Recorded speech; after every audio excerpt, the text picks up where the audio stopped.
পশ্চিমবঙ্গের চাকরি প্রার্থীদের জন্য আজকের খবরটি কিন্তু একেবারেই গুরুত্বপূর্ণ, কারণ রাজ্যের মধ্যেই কেন্দ্রীয় সরকারের অধীন একটি গুরুত্বপূর্ণ প্রতিষ্ঠানে এমন একটি উচ্চ পদে নিয়োগের বিজ্ঞপ্তি প্রকাশিত হয়েছে যেখানে বেতন শুরু হচ্ছে ৮০,০০০ টাকা থেকে এবং সর্বোচ্চ ২,২০,০০০ টাকা পর্যন্ত যেতে পারে।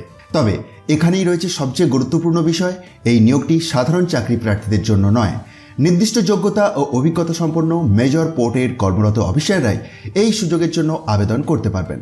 তাহলে একে একে জেনে নেওয়া যাক বেতন, আবেদন পদ্ধতি, যোগ্যতা, বয়স, শেষ তারিখ এবং অন্যান্য সমস্ত গুরুত্বপূর্ণ তথ্য। বিজ্ঞপ্তিটি প্রকাশিত হয়েছে শ্যামাপ্রসাদ মুখার্জি পোর্ট, কলকাতা, হলদিয়া ডক কমপ্লেক্স থেকে। প্রথমেই জেনে নেওয়া যাক বেতন প্রসঙ্গে। এই পদের পে স্কেল হল ৮০,০০০ টাকা থেকে ২,২০,০০০ টাকা প্রতি মাসে। বিজ্ঞপ্তিতে এই পদের আগের বা প্রি রিভাইজড পে স্কেল হিসাবে ৩২,৯০০ টাকা থেকে ৫৮,০০০ টাকা উল্লেখ করা হয়েছে। এবার আসি আবেদন পদ্ধতিতে। এই নিয়োগের জন্য আবেদন করতে হবে অনলাইন অ্যাপ্লিকেশন পোর্টাল বা ওএপি এর মাধ্যমে। আবেদন করতে হবে ministry of ports, shipping and waterways এর অনলাইন ভ্যাকেন্সি পোর্টালে। অনলাইন অ্যাপ্লিকেশন শুরু হয়েছে 13th of August 2026 থেকে এবং আবেদন করার শেষ তারিখ 12th of September 2026। খুব গুরুত্বপূর্ণ বিষয় হলো শুধুমাত্র ওএপি এর মাধ্যমে জমা দেওয়া আবেদনই গ্রহণ করা হবে। এরপর আবেদনকারীকে ওএপিতে জমা দেওয়া অ্যাপ্লিকেশন এর প্রিন্ট আউট এবং প্রয়োজনীয় নথিপত্র নিজের অ্যাডমিনিস্ট্রেটিভ পোর্ট এর মাধ্যমে পাঠাতে হবে। এই সমস্ত নথি হলদিয়া ডক কমপ্লেক্সে 28শে সেপ্টেম্বর 2026 এর মধ্যে পৌঁছাতে হবে।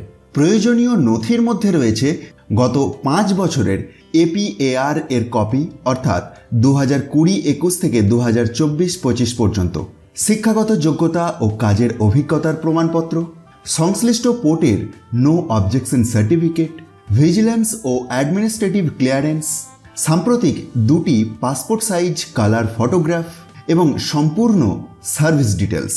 এবার আসি সবচেয়ে গুরুত্বপূর্ণ যোগ্যতার বিষয়েতে। প্রার্থীর স্বীকৃত বিশ্ববিদ্যালয় বা প্রতিষ্ঠান থেকে এমবিবিএস ডিগ্রি থাকতে হবে। এর পাশাপাশি স্বীকৃত বিশ্ববিদ্যালয় বা প্রতিষ্ঠান থেকে নির্দিষ্ট স্পেশালিটিতে পোস্ট গ্র্যাজুয়েট মেডিকেল ডিগ্রি বা ডিপ্লোমা থাকতে হবে। এছাড়াও পিজি ডিগ্রি থাকলে সংশ্লিষ্ট স্পেশালাইজেশন এর ক্ষেত্রে হসপিটালে অন্তত 7 বছরের পোস্ট কোয়ালিফিকেশন এক্সপেরিয়েন্স থাকতে হবে। আর পিজি ডিপ্লোমা থাকলে অন্তত 9 বছরের পোস্ট কোয়ালিফিকেশন এক্সপেরিয়েন্স থাকতে হবে। তবে শুধু এই শিক্ষাগত যোগ্যতা থাকলেই হবে না। এই নিয়োগটি অ্যাবজর্পশন থ্রু কম্পোজিট মেথড এর মাধ্যমে করা হচ্ছে এবং মূলত মেজর পোর্টস এবং যোগ্য ও কর্মরত অফিসার্সদের মধ্য থেকেই প্রার্থী নেওয়া হবে। রিক্রুটমেন্ট রুলস অনুযায়ী নির্দিষ্ট পে স্কেল এবং রেগুলার সার্ভিস এর অভিজ্ঞতার শর্তও রয়েছে। এবার আসি বয়সের বিষয়টিতে। এই বিজ্ঞপ্তিতে সাধারণ চাকরির মতো আলাদা করে কোনো নির্দিষ্ট ম্যাক্সিমাম এজ লিমিট উল্লেখ করা হয়নি। এটি মূলত মেজর পোর্টস এর যোগ্য কর্মরত অফিসার্সদের মধ্যে অ্যাবজর্পশন এর মাধ্যমে পূরণ করা হবে। তবে এলিজিবিলিটি নির্ধারণের ক্রুশিয়াল ডেট হল 28th of January 2027। এখানে 2টি তারিখ অবশ্যই মনে রাখবেন।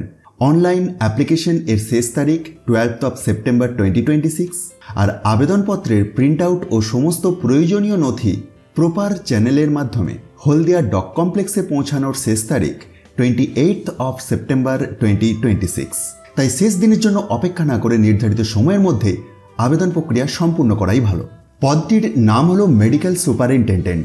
এই পদটি মেডিকেল ডিভিশন এর অধীনে। বিজ্ঞপ্তি অনুযায়ী পদটি 28শে জানুয়ারি 2027 থেকে ভ্যাকেন্ট হওয়ার কথা।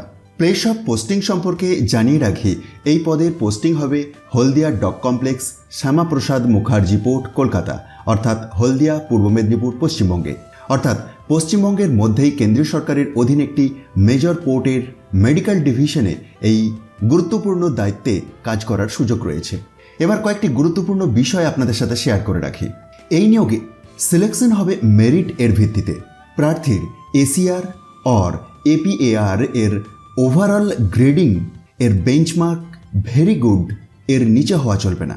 এছাড়াও আবেদনকারী যদি নির্বাচিত হওয়ার পর নিজের ক্যান্ডিডেচার প্রত্যাহার করেন তাহলে মিনিস্ট্রি এর নির্দেশ অনুযায়ী ভবিষ্যতে মেজর পোর্টের ডেপুটি এইচওডি লেভেল এর সিলেকশন থেকে 2 বছরের জন্য ডিবারমেন্ট হতে পারেন। ইনকমপ্লিট অ্যাপ্লিকেশন, নির্ধারিত প্রসিডিওর অনুসরণ না করে করা আবেদন অথবা নির্ধারিত সময়ের পরে পাওয়া আবেদন গ্রহণ করা হবে না। সবশেষে আবারও মনে করিয়ে দিই, এটি সাধারণ ফ্রেশার্স বা সাধারণ চাকরি প্রার্থীদের জন্য ওপেন রিক্রুটমেন্ট নয়। নির্দিষ্ট রিক্রুটমেন্ট রুলস পূরণকারী মেজর পোর্টের অফিসার্সদের জন্য এই অ্যাবজর্পশন বেসড অপরচুনিটি। অফিসিয়াল বিজ্ঞপ্তি অনুযায়ী আবেদন ও এলিজিবিলিটি যাচাই করে তবেই আবেদন করবেন। আর এই অফিসিয়াল বিজ্ঞপ্তিটি আপনি খুব সহজেই নিজে থেকে ডাউনলোড করে দেখে নিতে পারবেন। সেটির জন্য ডেসক্রিপশন বক্সে দিয়ে দেওয়া টেলিগ্রাম চ্যানেলের লিঙ্কে গিয়ে জয়েন হয়ে যান। আর এই ধরনের পশ্চিমবঙ্গের গুরুত্বপূর্ণ সরকারি চাকরির খবর সবার আগে পেতে আমাদের চ্যানেলটি সাবস্ক্রাইব করে পাশে থাকা বেল আইকনটি এনাবেল করে রাখতে ভুলবেন না। ধন্যবাদ।